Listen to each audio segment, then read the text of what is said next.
At the height of his power, an Egyptian pharaoh commits an unthinkable act. He orders his own name to be erased from history.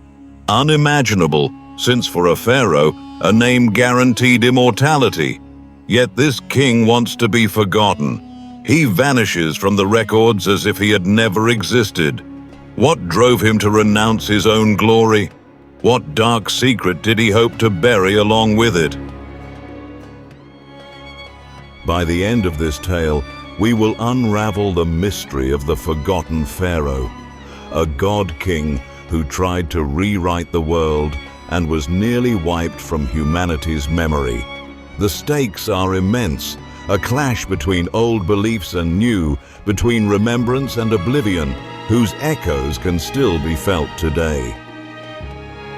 It is the 14th century BC. Egypt prospers under Pharaoh Amenhotep III, and his son Amenhotep IV inherits the throne. The young pharaoh receives a wealthy kingdom and a pantheon of powerful gods dominated by the cult of Amun. But Amenhotep IV is different. He prefers gazing at the sun to taking part in ancient rituals. In his heart grows a dangerous dream: to abandon polytheism in favor of a single god, Aten, the solar disk. In the royal court, the priests sense the change. They mutter in discontent as the pharaoh begins to neglect Amun's temples. They know the king is defying the very cosmic order, Ma'at, that had been upheld for millennia. The god-king is breaking his sacred pact with the traditional pantheon. Tension hangs in the air. Will this divine ruler dare defy Egypt's age-old tradition? The turning point comes in the 5th year of his reign. Amenhotep IV casts off his name. He changes it to Akhenaten, servant of Aten. Suddenly, the name of Amun is removed from his royal titles and chiseled off temple walls. No one had ever dared do such a thing. To erase Amun's name, the name of the supreme god, and even the pharaoh's own name. It is as if the pharaoh ripped out a part of his soul, for Egyptians believe in the magical power of one's name. But he is determined to sever all ties with the old gods. The kingdom's capital is moved far from Thebes. On a desert plain by the Nile, a new metropolis rises. Akhetaten, horizon of Aten, a city bathed in sunlight and dedicated solely to the sun god. There, the pharaoh and his wife Nefertiti pray under the open sky, and crowds watch in amazement. To the common people, it's bewildering and fascinating all at once. Where have the old gods with hawk and cat heads gone? In their place, only a radiant solar disk and a pharaoh preaching devotion to a single deity. However, this change comes at a price. Amun's priests, stripped of their power, seethe in silence. In their eyes, the pharaoh has committed an unpardonable sacrilege. The riches of their temples are redirected to Aten's cult, and the old rituals are forbidden. The nobles are afraid to protest, but resentment grows. Egypt is convulsing. The pharaoh seems to neglect state affairs, and enemies on the borders grow bold, sensing that the king is absorbed by his new faith. Even the royal family suffers.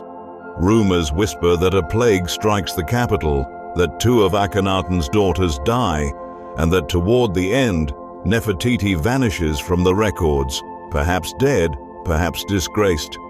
The desert utopia is teetering. What will remain of the pharaoh's revolution once he is gone? The inevitable arrives after 17 years of rule. Akhenaten dies unexpectedly. Chaos lurks in his wake. His successor is a child, Tutankhaten, too young for so great a mission. Under the influence of his advisors, the boy king abandons the cult of the sun and returns Egypt to the old gods. He takes the name Tutankhamun, the living image of Amun, a sign that Amun has triumphed. The court moves back to Thebes, and the city of Akhetaten is left deserted, slowly swallowed by sand. What follows is the execution of the heretic's memory. Akhenaten's name and that of his god are proscribed. The new regime's agents chisel out the rebels' cartouches, smash his statues, and plaster over his reliefs. In the records of kings, his reign is erased or noted only as an unnamed time of crisis. To later generations, this pharaoh becomes a mystery, an anonymous gap in history. Amun's priests speak of him only as the enemy or the traitor, convinced that oblivion will destroy his soul for eternity. For centuries, their plan seems to have worked. Akhenaten remains a lost name. But history had other plans. 3,000 years after he disappeared, the ruins of Akhetaten were brought to light by archaeologists.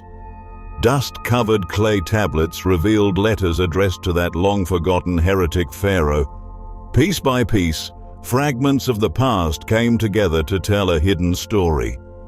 The mysterious king without a name regained his identity. Amenhotep IV, Akhenaten, the monarch who defied the multitude of gods. The riddle posed at the start finds its answer. The pharaoh erased his name not on a whim, but to sever ties with the old cult and outwit his enemies.